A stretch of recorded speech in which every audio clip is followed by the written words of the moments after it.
The crystal glasses clinked like wind chimes as I balanced them on my tray, weaving through the sea of designer gowns and tailored suits. The ballroom of the Rosewood Hotel glittered with chandeliers that cast diamond-like reflections across every surface. It smelled of expensive perfume, aged whiskey, and that particular scent of wealth. A subtle mixture of entitlement and power that seemed to permeate the air. "Champagne, miss," I offered to a woman dripping in emeralds, my voice small and practiced. She didn't even look at me as she plucked a glass from my tray, continuing her conversation as if I were nothing but a floating tray of drinks. I was used to it by now. 3 years of serving the elite of Harbor City had taught me invisibility was part of the uniform.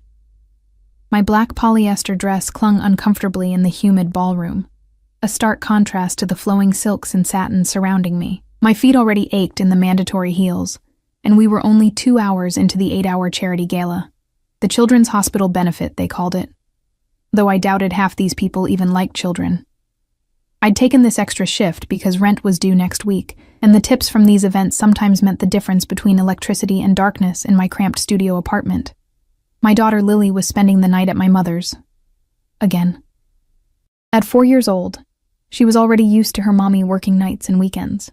The thought made my chest tighten. "Watch it!" A man in a midnight blue suit snarled as he bumped into me, nearly toppling my tray. Not his fault, of course. I was the one expected to have eyes in the back of my head. "I'm sorry, sir," I murmured automatically, steadying the glasses with practiced precision. That's when I first noticed him, the little boy. He sat alone at a table near the corner, legs dangling from a chair too high for his small frame. While children ran in excited packs across the dance floor, he remained perfectly still, meticulously aligning the silverware in front of him. 1 fork, 1 knife, 1 spoon, over and over in different arrangements. His small face was locked in concentration, dark eyebrows furrowed over deep brown eyes. His suit was impeccable, custom-tailored charcoal gray with a burgundy pocket square that matched his bow tie, but it was his complete solitude that caught my attention. In a room full of people, no one seemed to notice him. I made my way around the perimeter of the ballroom, dropping off empty glasses and collecting new ones. Every few minutes, my eyes drifted back to the boy. A couple approached his table, but instead of acknowledging him, they simply took empty chairs from his table and moved away. The boy didn't look up. "Sophie, table 6 needs fresh napkins, and don't forget you're helping with dessert service in 20. My supervisor, Marcos, hissed as he passed, clipboard clutched to his chest like a shield. I nodded and hurried toward the service area, but something made me pause. Near the boys' table, I noticed a commotion, the kind of subtle disturbance that ripples through crowds when someone important enters a room. That's when I saw him. He didn't so much walk as command the space around him. Tall, taller than most men in the room, with shoulders that strained against his perfectly tailored black suit. His hair was dark, with silver at the temples that somehow made him look more dangerous rather than older. His face could have been carved from stone, all sharp angles and cold symmetry. But it was his eyes that caught the breath in my throat, dark as night and just as bottomless, scanning the room with the calculated precision of a predator. 2 men flanked him, their bulky frames failing to conceal the outline of weapons beneath their jackets. They moved in perfect synchronicity, creating a bubble of space around him that no one dared to penetrate. I knew who he was without ever having seen him before. Everyone in Harbor City knew of Alexander Volkov.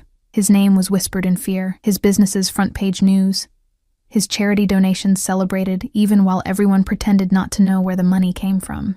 The Russian who had conquered the city's underworld, with ruthless efficiency, whose name was synonymous with both terror and respect, the Mafia boss, the monster of Harbor City.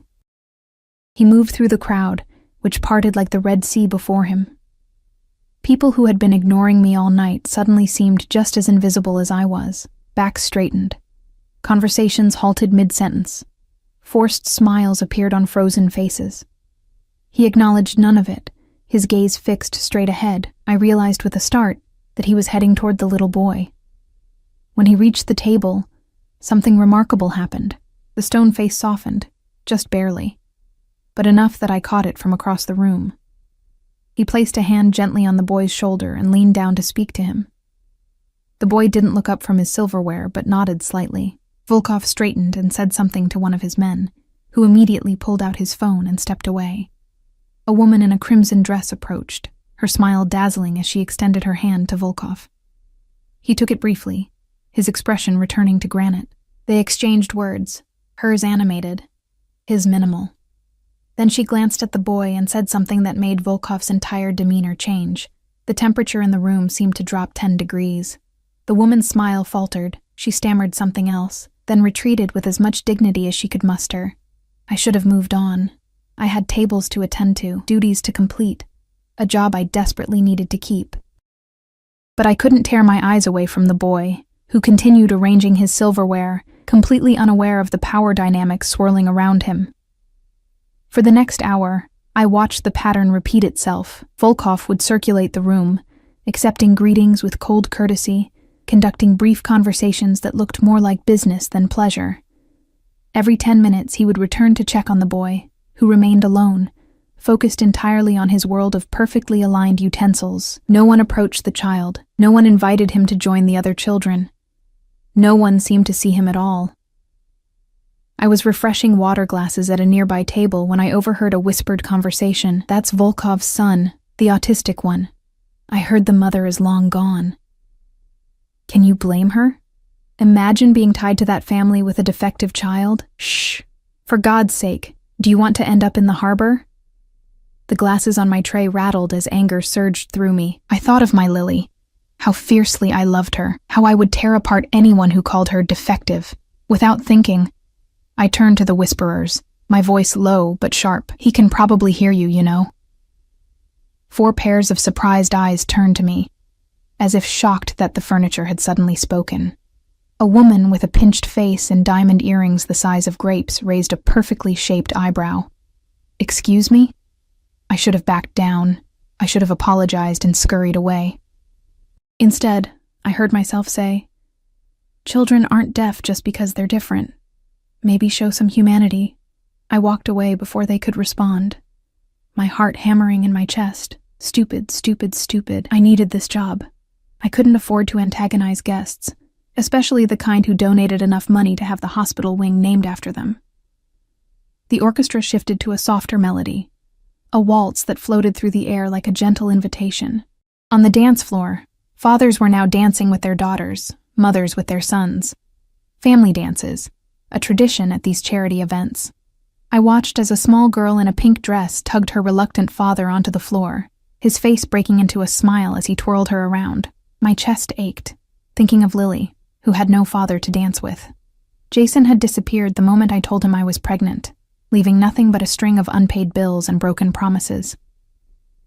My eyes drifted back to the corner table. The boy still sat alone, but now he was watching the dancers, his silverware momentarily forgotten. Something in his expression, a mixture of longing and confusion, cracked something open inside me. Before I could think better of it, I set down my tray on an empty table and walked directly to him. I was vaguely aware of Volkov standing with a group of serious-looking men across the room, but I focused only on the child. I knelt beside his chair, bringing myself to his eye level. "Hi there," I said softly. "My name is Sophie. Would you like to dance?" The boy didn't look at me directly but shifted his gaze to somewhere near my shoulder. "I'm Mikhail," he said, his voice clear and precise. "I don't know how to dance." "That's okay," I smiled. "I can show you. It's easy, I promise." I held out my hand, palm up, making no move to touch him unless he wanted to. "You can say no if you don't want to." "That's perfectly okay too." For a long moment, he stared at my outstretched hand. Then, with deliberate care, he placed his small palm against mine. "Okay," he said. I helped him down from his chair, acutely aware that we were being watched. Not just by his father, but by everyone who had been studiously ignoring this child all evening. I led him to the edge of the dance floor, where it was less crowded. "We can start here," I said, "where there's more space. Is that all right?" He nodded, looking down at our feet. "First, you stand on my shoes," I explained. "That's how my mom taught me." Carefully, Mikhail stepped onto the tops of my already aching pumps. I took both his hands in mine, creating a safe distance between us. "Now we just sway a little, like this," I demonstrated, moving gently from side to side. To my surprise, he followed perfectly, his body relaxing slightly as we found a rhythm. "You're a natural," I said, and for the first time, he looked up, almost meeting my eyes. The ghost of a smile flickered across his face. We moved slowly at the edge of the dance floor, a waitress in a cheap uniform and a little boy in a perfect suit. I hummed along with the music, and after a few minutes, Mikhail began to hum too, matching my tune with perfect pitch. I was so focused on him that I didn't notice the silence spreading across the ballroom until it was complete. The music played on, but conversations had ceased. I looked up to find every eye in the room on us. Some curious, some disapproving, some softened with unexpected emotion. And directly across the floor stood Alexander Volkov, his dark gaze fixed on us with an intensity that made my skin prickle. His expression was unreadable, his body perfectly still. One of his men leaned in to whisper something, but Volkov silenced him with the slightest movement of his hand. In that moment, as I held the hands of the mafia boss's son, I realized I'd made a terrible mistake. A breach of invisible boundaries I hadn't even known existed. This wasn't just an ignored child. This was the heir of Harbor City's most dangerous man. I just placed myself directly in Alexander Volkov's line of sight, and I had no idea what would happen next. I couldn't look away from Volkov's piercing stare. His eyes held mine across the dance floor, dark and unfathomable as a midnight ocean. My pulse quickened, and I had the irrational urge to scoop up Mikhail and run. Instead, I forced myself to continue our gentle swaying, pretending I didn't feel the weight of his father's attention like physical pressure against my skin. 1, 2, 3, 1, 2, 3, I whispered to Mikhail, who was still standing on my shoes, his small hands warm in mine. He repeated the count under his breath, perfectly in rhythm. When I finally gathered the courage to look up again, Volkov was moving toward us. He didn't rush. Men like him never needed to hurry. But each purposeful step closed the distance between us with terrifying inevitability. The crowd melted away from his path without him having to say a word. "Dad's coming," Mikhail said matter-of-factly without turning around. His perfect posture didn't change, but I felt his hands tighten slightly in mine. "Is that okay?" I asked softly. He nodded, still counting under his breath. I braced myself as Volkov reached us, expecting, what? A harsh reprimand? A cold dismissal? Security dragging me away. Instead, he simply stood at the edge of the dance floor, watching us with an intensity that made my mouth go dry. Up close, he was even more intimidating. A scar ran along his jaw, pale against his olive skin, the kind of mark left by something sharp and unforgiving. He smelled of expensive cologne with notes of sandalwood and something darker beneath, like smoke or gunpowder. Power radiated from him in almost tangible waves. "Miss," he said finally, his voice deep and laced with an accent that turned the single syllable into something dangerous. "Sir?" I managed to reply, surprised that my voice remained steady. "May I cut in?" he asked, the formality at odds with the command in his tone. Before I could answer, Mikhail spoke up. "We're counting, Dad. 1, 2, 3. His voice was clear and precise, free of the anxiety that was currently strangling my ability to breathe normally. Something flickered across Volkov's face, a softening so subtle I might have imagined it. "Of course. Please continue." To my astonishment, he stepped back, giving us space. But he didn't leave. Instead, he stood guard at the perimeter of our little dance, his presence creating an invisible barrier that no one dared approach. The orchestra shifted to a new waltz, this one slightly faster. Mikhail adapted immediately, his counting speeding up to match the tempo. I twirled him carefully, earning a small surprise sound that might have been delight. "You're doing wonderfully," I told him. "I like dancing," he replied, as if discovering this fact for himself. "The counting makes sense. It does, doesn't it? Music is just math you can feel." This earned me another almost smile and a thoughtful nod. When the song ended, Mikhail stepped off my shoes and looked up, this time his gaze settling somewhere near my chin, the closest he'd come to eye contact. "Thank you for the dance," he said formally, like a miniature gentleman. I'd like to go back to my table now." "Of course," I replied, releasing his hands. "It was a pleasure dancing with you, Mikhail." He turned and walked directly to his father, who placed a protective hand on his shoulder. Volkov's eyes never left my face. "Miss—" He let the question hang in the air. "Sophie," I supplied, resisting the urge to add, "just Sophie," as if my lack of status needed clarification. "Sophie," he repeated. My name transformed in his mouth into something both beautiful and vaguely threatening. "You will join us." It wasn't a request. His hand moved slightly, and suddenly one of his men was beside me. Not touching, but close enough that I understood I was being escorted. Panic fluttered in my chest. "Sir, I'm working. I can't just—" "It's been arranged," he cut me off, already turning toward Mikhail's table, his son walking perfectly in step beside him. I looked desperately around for Marcos and found him across the room, pointedly looking everywhere but at me. Message received. Whatever Alexander Volkov wanted, Alexander Volkov got, even if it was a waitress's time during a busy gala. I followed, acutely aware of the bodyguard at my back, and the stairs following our strange procession. My uniform marked me as clearly as a neon sign among the evening gowns, and I fought the urge to tug at the polyester that suddenly felt like sandpaper against my skin. At the table, Volkov pulled out a chair for me, an oddly gentlemanly gesture from a man who I'd heard had once controlled half the drug trade along the eastern seaboard. I perched on the edge, hands folded in my lap to hide their trembling. Mikhail immediately returned to arranging his silverware, but now he was humming the waltz under his breath, his small fingers working with methodical precision. "You dance well," Volkov said, his dark eyes studying me with unnerving intensity. "Thank you," I managed. "My mother taught me." "And where did you learn to see my son when everyone else chooses blindness?" The directness of the question caught me off guard. I glanced at Mikhail, who appeared absorbed in his task, but was tilting his head slightly toward our conversation. I have a daughter," I said softly. "She's 4. Children should never be invisible." Something dangerous flashed in Volkov's eyes. Yet in rooms like this, certain children remain unseen.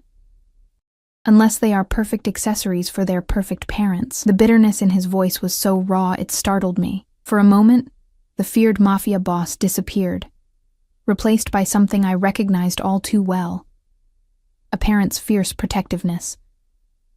"Mikhail likes the silverware," I observed, changing the subject. "The pattern's right?" Volkov's gaze sharpened. "Yes, he finds comfort in order." "My Lily has a collection of purple things," I said, smiling at the memory. "Everything must be purple and arranged just so. She can tell if I've moved even one tiny bead." For a moment, silence stretched between us. Then Mikhail looked up, his eyes focused somewhere above my shoulder. "Purple is opposite of yellow on the color wheel," he stated. "It's made of red and blue. Primary colors make secondary colors when mixed." "That's exactly right," I said, impressed. "You know a lot about colors. I read the encyclopedia," he replied matter-of-factly. "I'm on volume P now." Despite the tension coiling in my stomach, I couldn't help but smile. "That's amazing. I bet you know all kinds of interesting things." "I do," he agreed, without a hint of boasting. "Dad, can Sophie come to the library with us? I want to show her my books." I froze, my smile faltering. Volkov's expression remained unreadable, but I felt the weight of his assessment like a physical touch. "Perhaps another time, Mikhail. It's getting late, and I'm sure Sophie has other obligations." Relief flooded through me, followed immediately by guilt at the slight droop of Mikhail's shoulders. Before I could think better of it, I heard myself say, "I'd love to see your books someday, if your dad thinks it's okay." The words hung in the air between us, and I mentally cursed my loose tongue.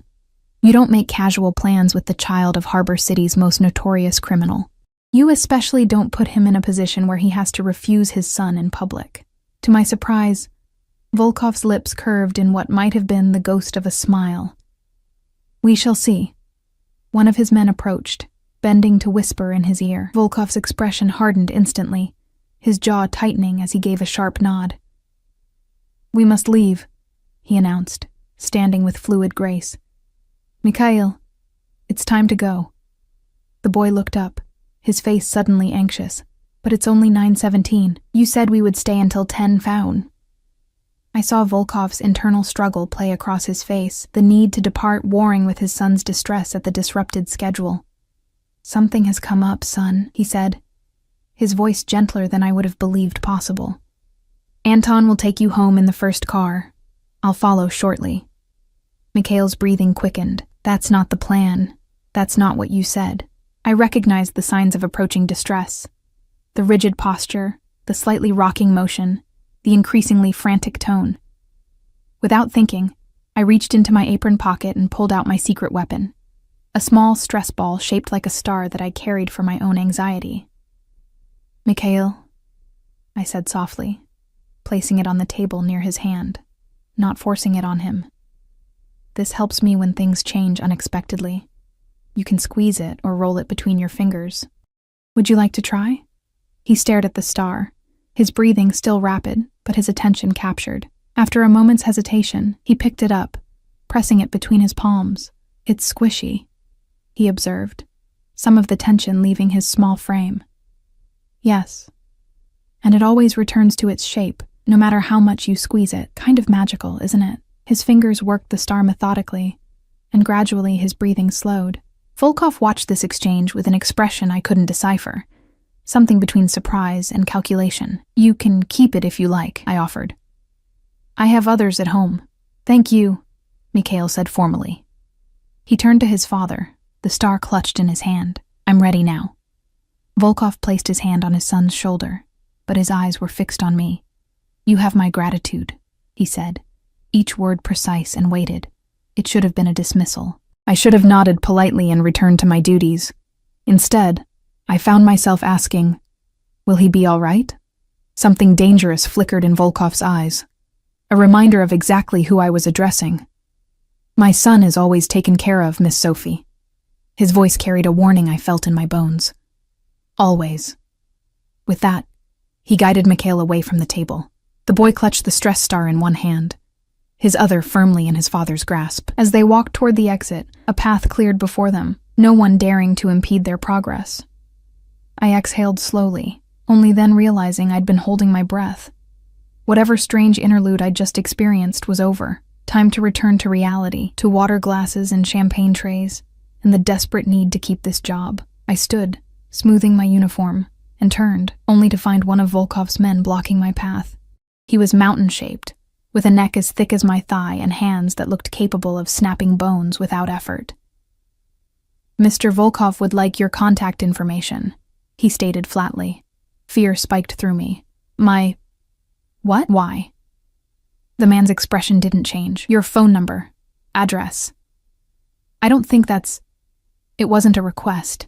He produced a sleek phone and held it out to me, screen open to a new contact form. My hands trembled as I took the device. Self-preservation warred with terror as I typed in my information. What choice did I have? Refuse the most dangerous man in Harbor City? The bodyguard took the phone back, checking the information before slipping it into his jacket pocket. Without another word, he turned and walked away, following the path his employer had taken. I stood frozen for several heartbeats, my mind racing with the implications of what had just happened. Had I just placed myself, and by extension my daughter, on Alexander Volkov's radar? The thought made me physically ill. Sophie! Marcos materialized beside me, his voice a harsh whisper. What the hell was that?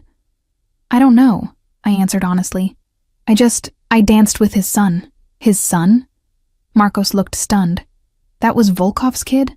Jesus, Sophie, do you have a death wish? He was just sitting there alone, I said defensively. Nobody was paying any attention to him. That's because people with brains know not to go anywhere near Volkov or his family, he ran a hand through his thinning hair. Look, just get back to work. Dessert service starts in 10 minutes, and for God's sake, stay away from any more Mafia children. I nodded, grateful for the familiar routine to return to. As I headed back to the service area, I caught sight of Mikhail and his father at the entrance of the ballroom. The boy was looking back, his eyes scanning the crowd until they found me. He lifted his hand, the one holding my star, in a small wave. Without thinking, I waved back. Beside him, Alexander Volkov followed his son's gaze directly to me, even across the room.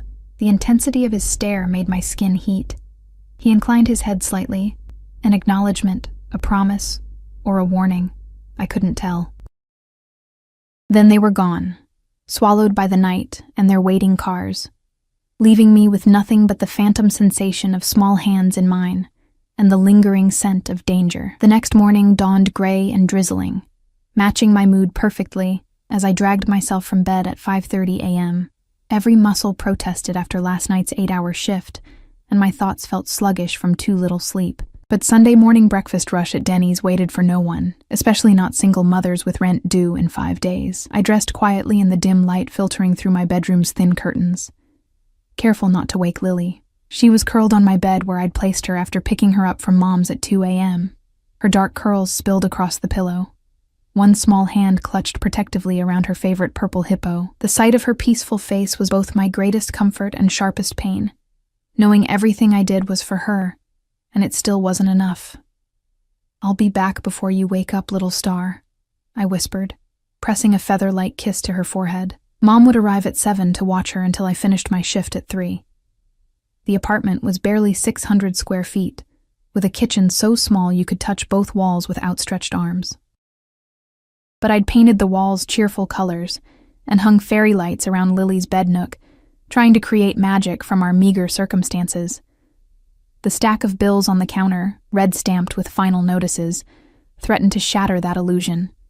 As I waited for the bus in the misty rain, my mind drifted back to last night, to Mikhail's solemn face lighting up as we danced, to his father's penetrating gaze that seemed to strip away all pretense. I shivered, and not just from the damp chill seeping through my thin jacket. What had possessed me to give my real contact information to Volkov's man? Self-preservation? Yes. But also curiosity? A strange pull I couldn't name?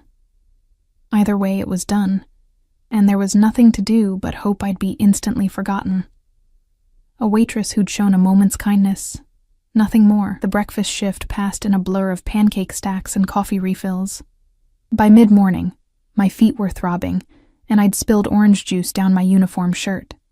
But the tips were decent, mostly from regulars who knew me by name and asked about Lily. These simple kindnesses kept me going on days when exhaustion threatened to pull me under. I was clearing a foretop by the window when Carmen, the hostess, appeared at my elbow. "Sophie, there's someone asking for you." Her voice dropped to a whisper. "And honey, he looks important. Like scary important." My stomach dropped. What does he look like?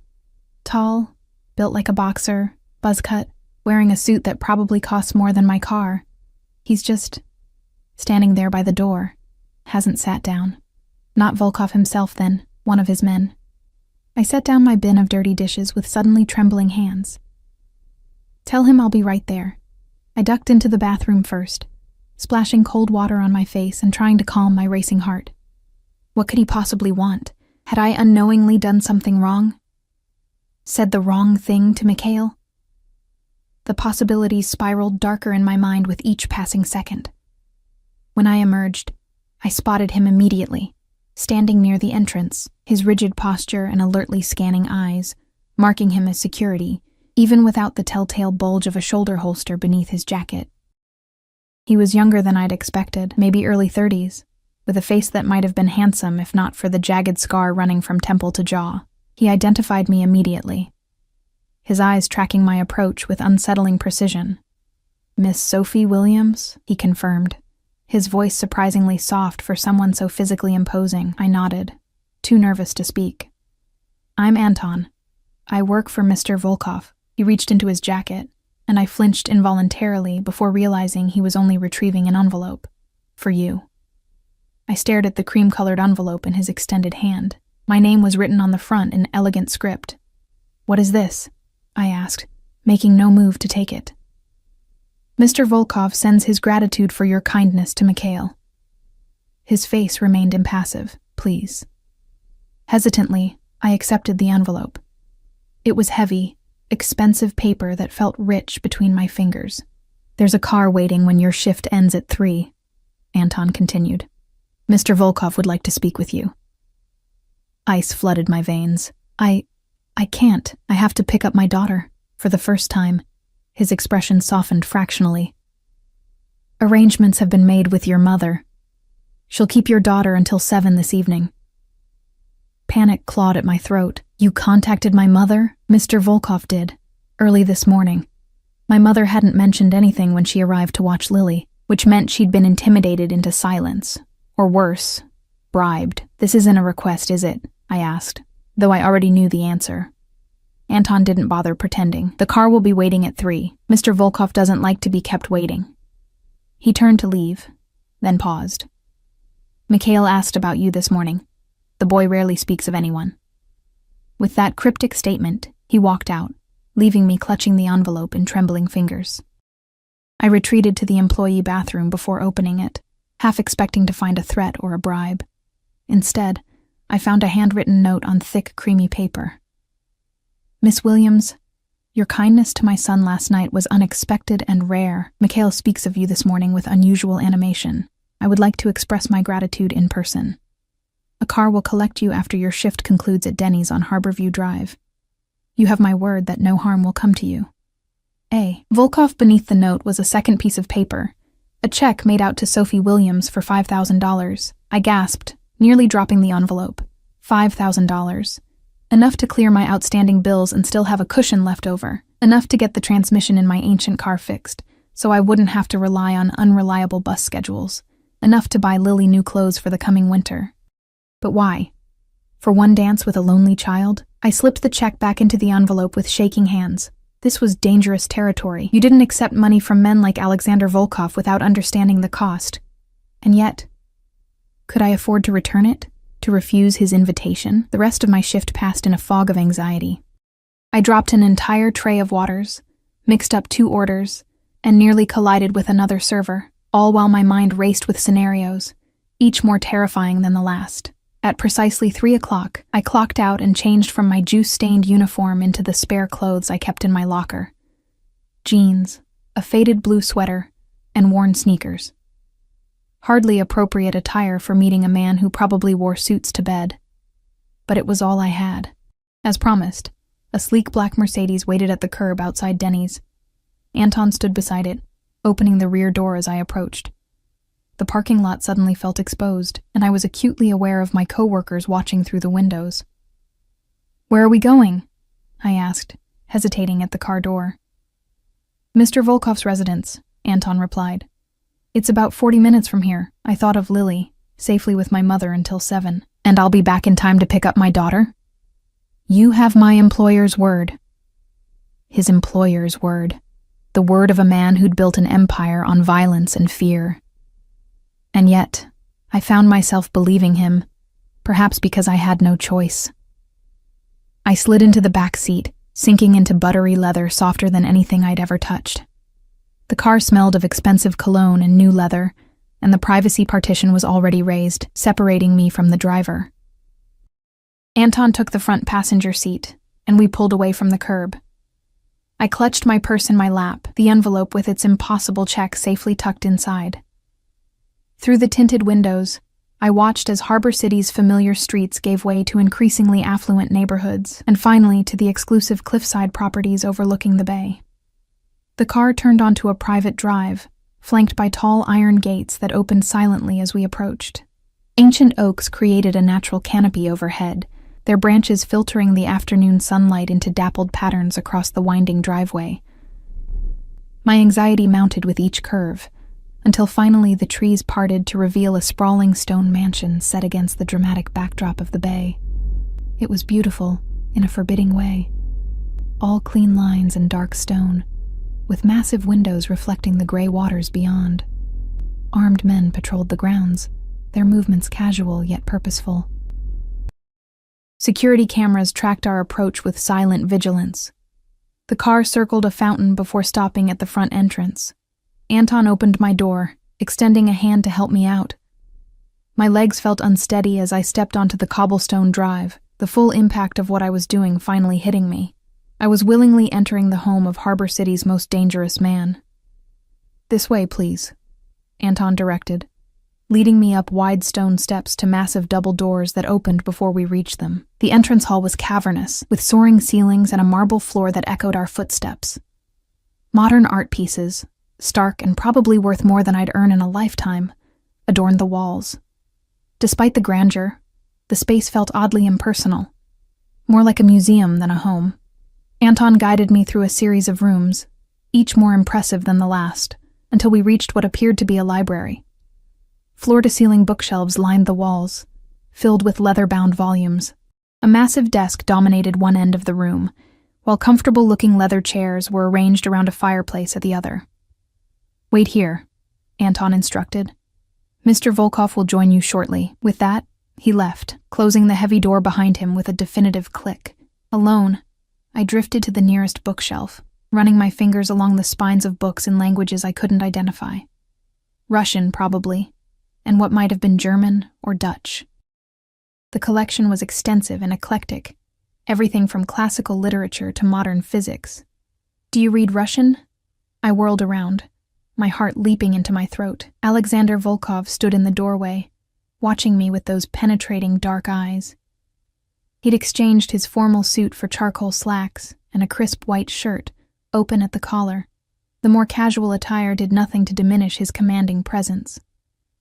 "No," I managed, pulling my hand back from the books as if burned. "I'm sorry, I shouldn't have—" He waved away my apology. "Books are meant to be touched, Miss Williams. Otherwise they are merely decorations." He moved into the room with that same predatory grace I'd noticed at the gala, every movement controlled and deliberate. Up close, without the distraction of the crowded ballroom, I could see the fine lines at the corners of his eyes, the silver threading through his dark hair at the temples. He wasn't young, mid-40s perhaps, but he carried himself with the confidence of a man accustomed to power. "Please sit." He gestured to the seating area by the fireplace. I perched on the edge of one of the leather chairs, my back rigid, hands folded tightly in my lap. He took the seat opposite me, regarding me with an intensity that made my skin prickle. "You're afraid," he observed. "Wouldn't you be?" I countered before I could stop myself. To my surprise, a smile ghosted across his face. "Yes, I suppose I would." An uncomfortable silence stretched between us. Finally, I reached into my purse and withdrew the envelope. "I can't accept this," I said, placing it on the coffee table between us. "It's too much." He didn't even glance at the envelope. "It's nothing. Not to me." His eyes sharpened with interest. "You're returning it out of pride, then?" "No," I said honestly. "Out of self-preservation. I've lived in Harbor City long enough to know that nothing comes without strings attached. And you believe I would attach strings to gratitude for kindness shown to my son?" The dangerous edge in his voice made me choose my next words carefully. "I believe that in your world, everything has a price. I danced with Mikhail because he's a child who deserved to be seen, not because I wanted anything in return." "A rare perspective," he said, leaning back slightly. "Tell me, Sophie Williams, what do you know about me?" The question felt like a trap. "Only what everyone knows, that you're influential, powerful." A diplomatic answer. His smile didn't reach his eyes. "And yet you approached my son without hesitation, either very brave or very foolish." "I didn't know who he was," I admitted. "Not until later." Would it have mattered? I considered the question seriously. "No. He's a child first. Your son second." Something shifted in his expression, a softening so subtle I might have imagined it. He stood abruptly, moving to pour 2 glasses of amber liquid from a crystal decanter on a side table. "Do you know why I asked you here?" he said, his back to me. "To thank me for being kind to Mikhail," I replied, the words feeling inadequate even as I spoke them. He returned, offering me one of the glasses. "That's part of it." I accepted the drink automatically, though I had no intention of consuming alcohol in a situation that required all my wits. The glass was heavy in my hand, the crystal catching the late afternoon light streaming through the windows. "Mikhail has difficulties," Volkov continued, resuming his seat. "He experiences the world differently. Most people see only the challenges, not the gifts. He's autistic, I said quietly. My neighbor's son is on the spectrum. Different, not less. Volkov's gaze sharpened. You understand, then? Not completely, I admitted. Every child is unique, but I recognize when someone is being excluded because they don't fit neatly into expectations. He studied me over the rim of his glass. The world can be cruel to those who are different.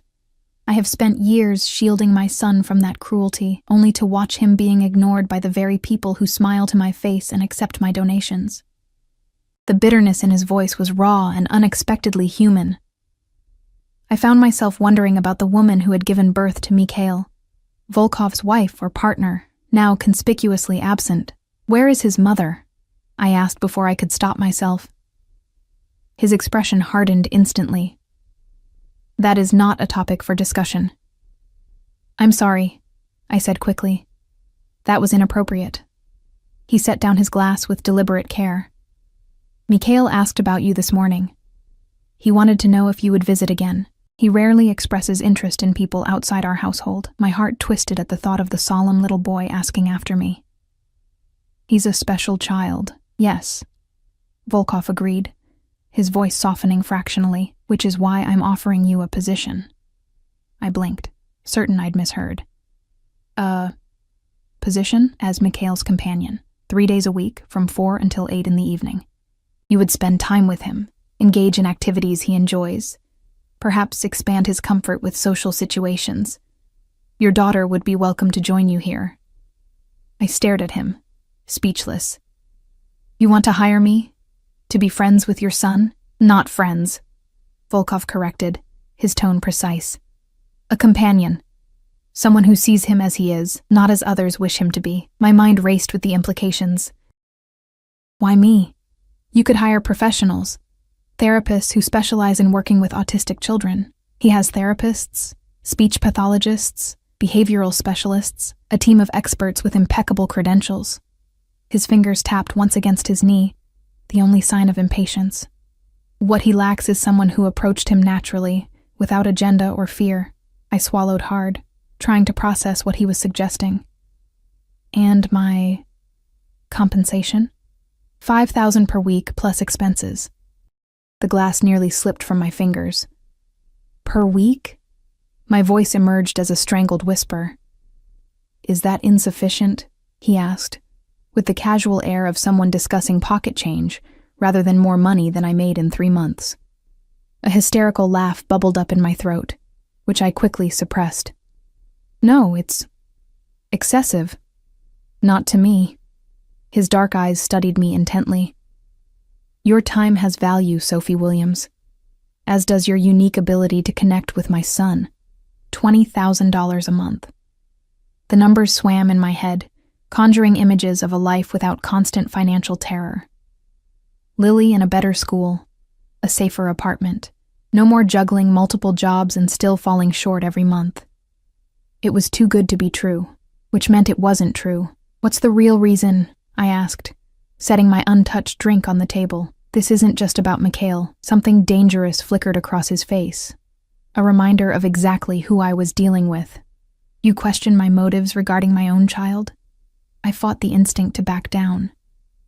I question why a man like you would bring a waitress from Denny's into his home, offer her an impossible sum of money, and expect nothing beyond spending time with his son.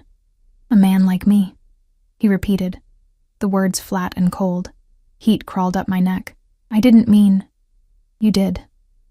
He stood abruptly, moving to the window that overlooked the bay. His back to me, he continued. You know the rumors, the whispers. Harbor City's monster, the Russian who builds his fortune on blood and fear. I remained silent, uncertain how to respond to the truth we both knew. What you don't know, he continued, his voice dropping lower, is what it means to be a father to a child others would discard. To watch your flesh and blood being treated as invisible, or worse, as defective. He turned back to me, and the raw emotion in his eyes caught me off guard. Last night, for 17 minutes, my son danced. He smiled. He connected with another human being who wasn't paid to tolerate his differences. His jaw tightened. So yes, Sophie Williams, I am offering you an impossible sum because that moment was priceless to me. Shame washed through me, whatever else Alexander Volkov might be, and I had no illusions about the darkness his power was built on. His love for his son was genuine. I'm sorry, I said softly. I shouldn't have implied otherwise. He dismissed my apology with a slight gesture. Your suspicion is natural. In your position, I would feel the same. I twisted my hands in my lap, torn between the opportunity he was offering and the voice of caution screaming in my head. May I think about it? Of course. He moved back to his seat, resuming his composed demeanor. I'll need your answer by Wednesday. 3 days. 3 days to decide whether to entangle my life, and by extension, Lily's, with Alexander Volkov's world. There's one more thing, he said, reaching into his jacket pocket. He withdrew a small object and placed it on the table between us. My heart contracted. It was the stress star I'd given Mikhail, now slightly worn from constant handling. He hasn't let it out of his sight since last night, Volkov explained. He asked me to thank you properly for it. I stared at the small star, remembering how quickly it had calmed Mikhail's distress. He's welcome to keep it. He wanted you to see that he's taking good care of it. For the first time, a genuine smile softened Volkov's stern features. He's very concerned with doing things properly. The unexpected glimpse of normalcy, a father indulging his son's earnest request, caught me off guard. It humanized him in a way that made it harder to maintain my protective distance. Would you like to see him before you leave? Volkov asked. He's in his rooms upstairs. I hesitated, then nodded. Despite my reservations about Volkov's world, I couldn't deny my curiosity about Mikhail and his life here. And something in me wanted to ensure he was truly well cared for, not just another possession of a powerful man. Volkov led me from the library through a series of elegantly appointed rooms. The house was beautiful, but sterile, lacking the warmth of a true family home. No photos adorned the walls, no casual clutter suggested everyday life. As we climbed a sweeping staircase to the second floor, I noticed the increased security presence. Men stationed at strategic points throughout the house, their attention snapping to us as we passed. Volkov acknowledged them with the barest nod, their presence clearly a normal part of his existence. We stopped outside a door painted a deep blue. Unlike the other doors in the hallway, blue is his favorite color, Volkov explained, noticing my observation. It calms him. He knocked in a specific pattern, 3 quick raps, a pause, then 2 more. Come in, please, called Mikhail's precise voice from within. Volkov pushed open the door, revealing what could only be described as a child's paradise. The spacious room was meticulously organized into distinct zones. A reading nook with floor-to-ceiling bookshelves, a study area with a child-sized desk, a building station with elaborate Lego constructions, and a cozy bed area with star-patterned bedding. Mikhail sat cross-legged on a plush carpet, carefully assembling what appeared to be a complex model of the solar system. He looked up as we entered, his gaze focusing somewhere near my shoulder. "Hello, Sophie," he said, setting down the piece in his hand with careful precision. "You came to our house." "I did," I smiled. "Your dad invited me. You have a beautiful room." He nodded matter-of-factly. "I designed the layout myself. Everything has a place." He stood, moving with the same deliberate grace I'd noticed at the gala. "Would you like to see my books? I have 342. "I'd love to," I replied honestly. Mikhail led me to his bookshelves, pointing out his favorites with solemn pride. His collection was impressive for any child, let alone a 6-year-old, ranging from illustrated encyclopedias to advanced texts on astronomy and mathematics. "This one explains black holes," he said, pulling out a book clearly intended for much older readers. "The math is fascinating." As he showed me his treasures, I observed his interactions with his father. Volkov stood slightly apart, giving his son space, but his eyes never left Mikhail. When the boy occasionally looked to him for confirmation or approval, Volkov responded with immediate, focused attention. Never dismissive, never distracted. "Dad got me this one yesterday," Mikhail continued, showing me a beautifully illustrated book about marine life. Because I want to be a marine biologist. Or maybe an astronaut. I haven't decided yet. You have plenty of time to decide, I assured him. Dad says I can be anything I want, Mikhail stated with absolute certainty, as long as I work hard and follow the rules. The phrase sounded rehearsed, a mantra repeated often enough to be internalized. I glanced at Volkov, wondering what other rules his son was expected to follow. Mikhail, Volkov said gently, Sophie needs to return home to her daughter soon. Is there anything else you'd like to show her first? Disappointment flickered across the boy's face, but he nodded in understanding. Just one more thing. He crossed to his desk and carefully opened a drawer, removing something wrapped in a blue cloth. With deliberate movements, he unwrapped it to reveal a small music box made of polished wood. This was my mother's, he said, his voice softer now.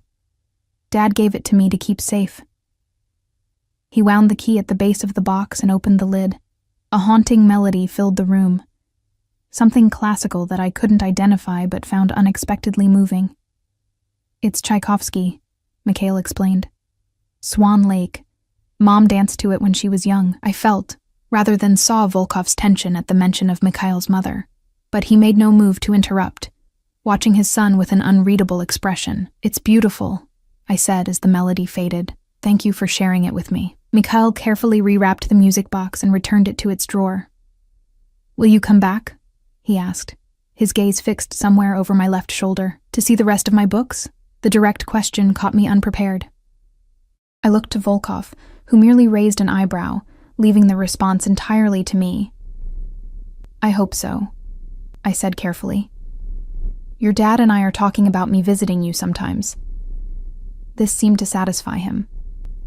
Good. I'd like that. He turned to his father. Can Sophie bring her daughter next time? You said she has a daughter. Her name is Lily, I supplied. She's 4. Mikhail considered this information with serious deliberation. I don't have many books for 4-year-olds. But I could share my building blocks. The wooden ones, not the Legos. Legos have small pieces. The thoughtfulness of his concern touched me deeply. That's very considerate, Mikhail. Lily would love wooden blocks. Volkov placed a gentle hand on his son's shoulder. It's time for Sophie to go now. What do we say? Thank you for visiting, Mikhail recited, then added with unprompted sincerity. I'm glad you came to our house. I'm glad too, I replied, surprised to find I meant it. Volkov escorted me from the room after Mikhail returned to his solar system model. As we walked back downstairs, I found myself reassessing everything I thought I knew about Alexander Volkov. The tenderness he showed his son couldn't be faked. The patience and understanding he demonstrated with Mikhail's needs spoke of years of dedicated parenting, none of which erased the darker truths about who he was and how he'd acquired his power. At the foot of the stairs, he broke our silence. You see now why I asked you here. It wasn't a question, but I nodded anyway. He's an extraordinary child. Yes, he agreed, and like all extraordinary things, vulnerable to those who fear or envy what they don't understand. There was history in that statement, pain and perhaps violence that I didn't dare probe. Instead, I asked the question that had been forming since I'd first set foot in this beautiful, fortress-like home. Where is his mother? This time, Volkov didn't shut down the inquiry. His jaw tightened, but after a moment he answered, dead. 4 years ago. The stark finality of the word hung between us. I thought of Mikhail, only 2 when he lost his mother, too young to form many lasting memories, yet old enough to feel the absence. I'm sorry, I said softly. That must have been incredibly difficult for both of you. Something flashed in his eyes, surprise perhaps, at my simple acknowledgement of his grief alongside his son's. Life continues, he said, his accent thickening slightly. For his sake, if nothing else. We reached the entrance hall, where Anton waited discreetly by the front doors. Our time was clearly at an end. The offer stands, Volkov said, his business-like tone returning. 3 days a week, 4 to 8. Your daughter is welcome. Anton will provide you with a phone for direct communication, for security reasons. A phone that would undoubtedly be monitored, I realized. Just one of many ways my life would change if I accepted his offer. Wednesday, I confirmed, still uncertain what my answer would be. He extended his hand, the gesture oddly formal after the intimacy of meeting his son and glimpsing his private grief. I placed my hand in his, expecting a brief professional handshake. Instead, he held it a moment longer than necessary, his fingers warm and strong around mine. "Mikhail rarely connects with strangers," he said, his voice low. "Whatever you decide, thank you for seeing my son when others looked away." He released my hand, and I felt the ghost of his touch linger against my skin. "Anton will drive you home." With that, he turned and walked away, disappearing into the depths of his mansion. I stood for a moment, still feeling the impression of his hand on mine, before following Anton out to the waiting car. The drive back to the city passed in silence. I watched the landscape change from exclusive estates to middle-class neighborhoods, and finally to my own rundown apartment complex. Anton pulled up to the curb with precise timing, exactly 6:45 p.m., giving me 15 minutes to reach my mother's apartment on the next block. "Mr. Volkov asked me to return this to you," Anton said as he opened my door. He handed me the envelope I'd left on the coffee table. "He insists." I started to protest, but something in Anton's expression stopped me. "This isn't about the job offer?" "No," he confirmed. "This is for last night. Separate matter." I hesitated, then accepted the envelope. "Thank you for the ride." Anton's stern face softened fractionally. "Mikhail has been through much. You made him smile." Before I could respond, he was back in the car, pulling away from the curb with silent efficiency. I stood on the sidewalk, clutching the envelope and trying to make sense of the day's events. The rational part of me screamed that I should run as far as possible from Alexander Volkov and his world. But another part, the part that had seen Mikhail's careful handling of his treasured possessions, and the grief hidden beneath his father's controlled exterior, wasn't so certain. As I walked to my mother's apartment to retrieve Lily, the impossible decision weighed on me. $20,000 a month would change our lives completely, but what other costs would come with binding ourselves to the Volkov family?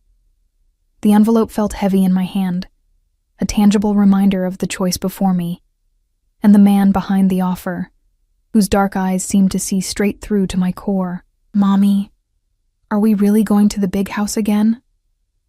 Lily bounced in her car seat, her dark curls flying with each movement. Her excitement had been building since I told her we'd be visiting a special friend today. "Yes, little star. Remember what we talked about?" I adjusted the rearview mirror to see her better as I navigated the winding coastal road leading to Volkov's estate. "Be polite and use my inside voice," she recited. "And Mikhail might not want hugs or high fives, and that's okay."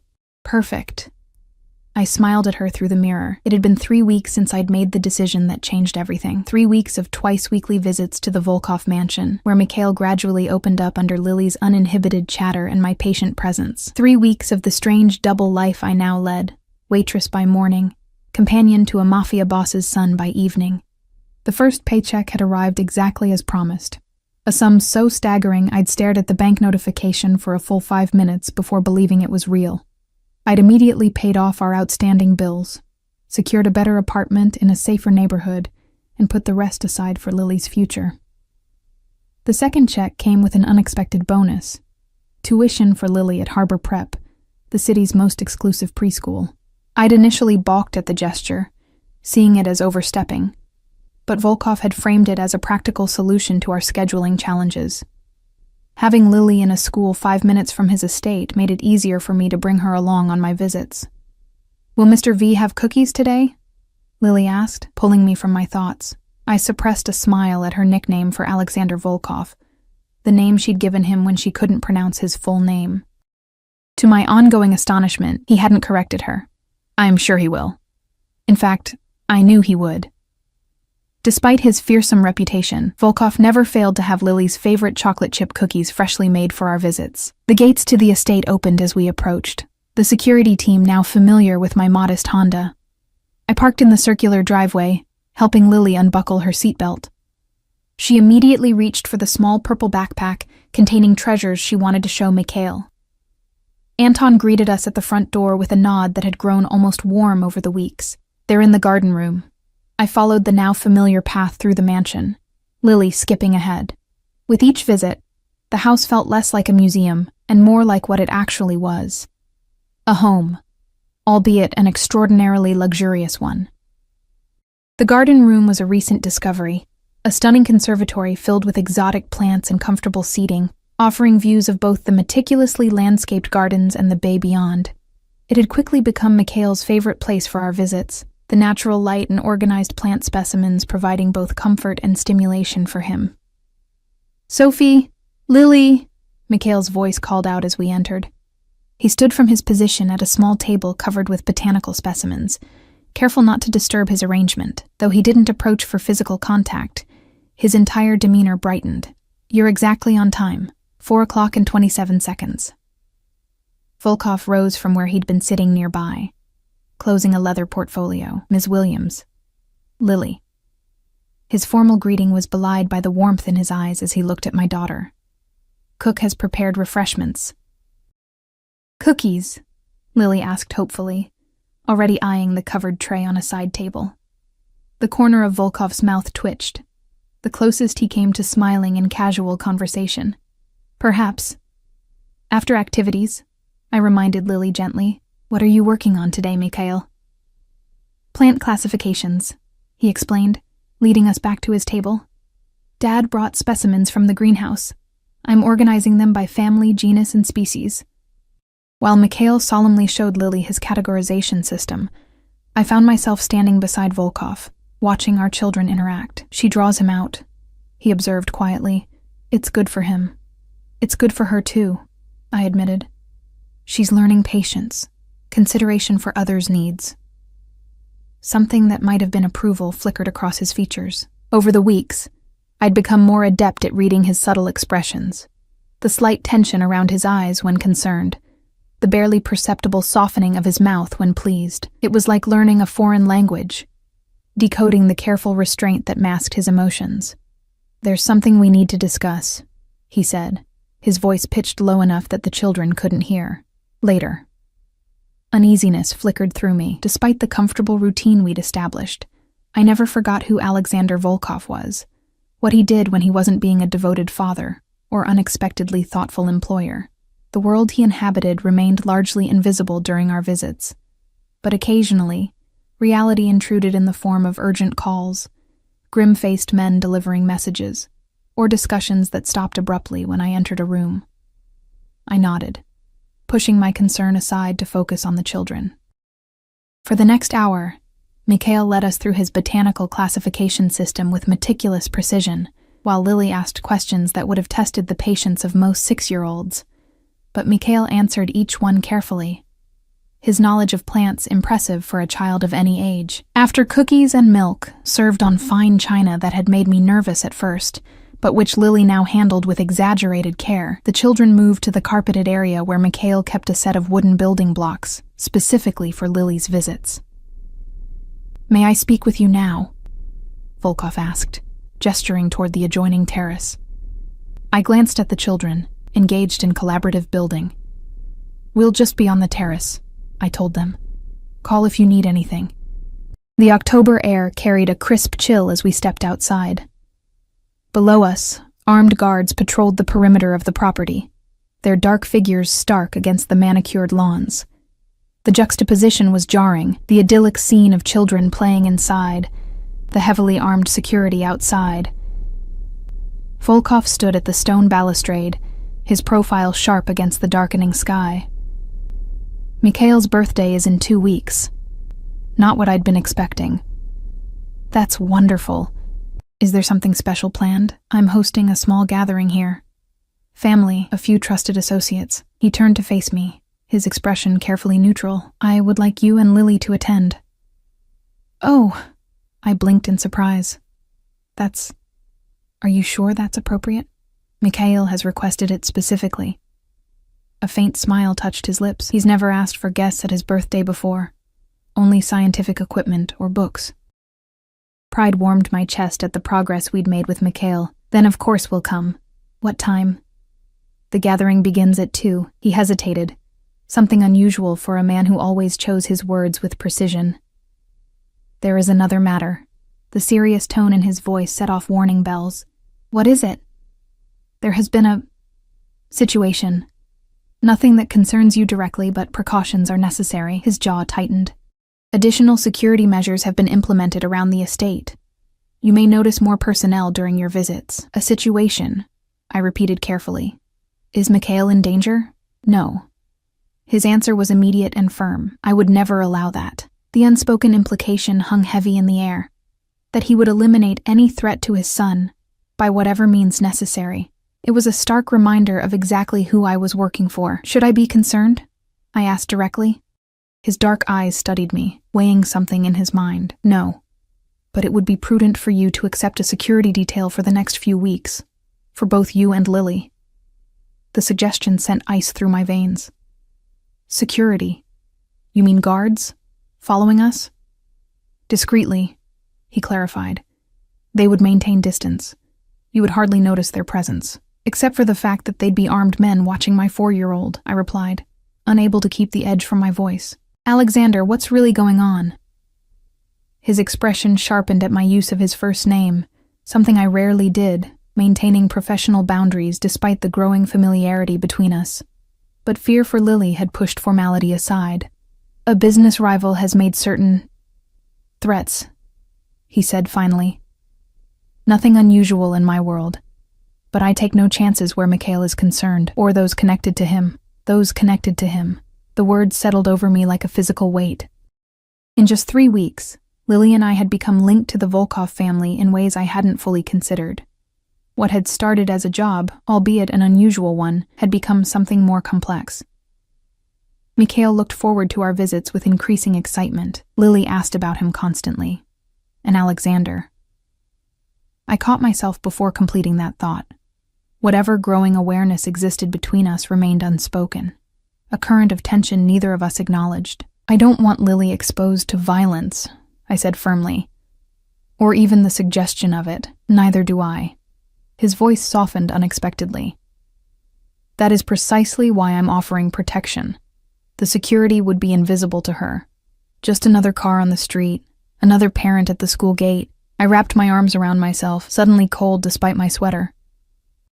How dangerous is this rival? He is a desperate man making desperate moves, Alexander replied, his accent thickening slightly. A tell I'd noticed emerged when his emotions ran high. But he will be dealt with shortly. The clinical way he discussed what would undoubtedly be a violent resolution should have horrified me. Instead, I found myself numb to the implication, focused only on Lily's safety. 1 week, I decided. We'll accept the security for 1 week, and if this situation isn't resolved by then, Lily and I will need to take a break from these visits until it is. I expected argument or cold dismissal. Instead, he nodded once, accepting my terms. Reasonable. We stood in silence for a moment, the gulf between our worlds never more apparent than in this conversation about security details and business rivals. I never intended to bring this aspect of my life into yours, he said finally, surprising me with what sounded like genuine regret. When I offered you this position, I believed I could keep these worlds separate. I knew who you were, I reminded him quietly. I made my choice with open eyes. He studied me with that penetrating gaze that seemed to see far more than I intended to reveal. Did you? Or did necessity make the choice for you? The question struck uncomfortably close to truth. Had I accepted his offer because of Mikhail's need for connection or because of the financial security it offered Lily? Both were true, but increasingly, neither felt like the complete answer. Before I could respond, Lily's voice called from inside. Mommy! Mikhail showed me how to make a perfect symmetrical tower. Coming, sweetheart, I called back, grateful for the interruption.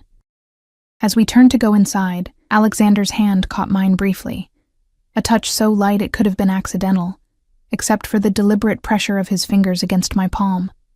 Thank you, he said simply. For understanding. The warmth of his touch lingered as we rejoined the children, who proudly displayed their architectural creation. Mikhail launched into a detailed explanation of structural principles, his earlier reserve completely gone as he shared his knowledge with infectious enthusiasm. Watching him, I realized how much he'd changed in just 3 weeks, still preferring order and precision, still most comfortable with facts and systems. but increasingly willing to engage, to share, to connect. It wasn't just my influence, I knew. It was Lily's unquestioning acceptance, her natural ability to meet him exactly where he was. As the evening continued with a lesson in constellations that Mikhail had prepared especially for Lily, I caught Alexander watching me with an expression I couldn't quite define. When our eyes met, he didn't look away, holding my gaze with an intensity that sent warmth spreading through my chest. In that moment, I acknowledged the truth I'd been avoiding. This arrangement had ceased to be simply a job. Somewhere between Mikhail's careful explanations and Lily's delighted discoveries, between Alexander's subtle acts of thoughtfulness and the growing ease between us, something had shifted. Dangerous or not, complicated or not, I cared for this unusual family. Daddy said I could be a scientist when I grow up, Mikhail was telling Lily, using the Russian diminutive for father that had begun to replace the more formal dad in recent days. I thought you wanted to be an astronaut, she replied, carefully placing a star sticker on the constellation map he'd created. I can be both, he said with absolute certainty. Yes, you can, Alexander confirmed, his voice warm with pride and something else. Hope, perhaps. As Mikhail and Lily returned to their stars, he looked at me again. And this time the unspoken connection between us felt impossible to deny. Whatever dangers circled the Volkov family, whatever complications lay ahead, I realized I was no longer standing on the outside looking in. Somehow, against all reason, against all caution, I had become part of their orbit, and they, part of mine.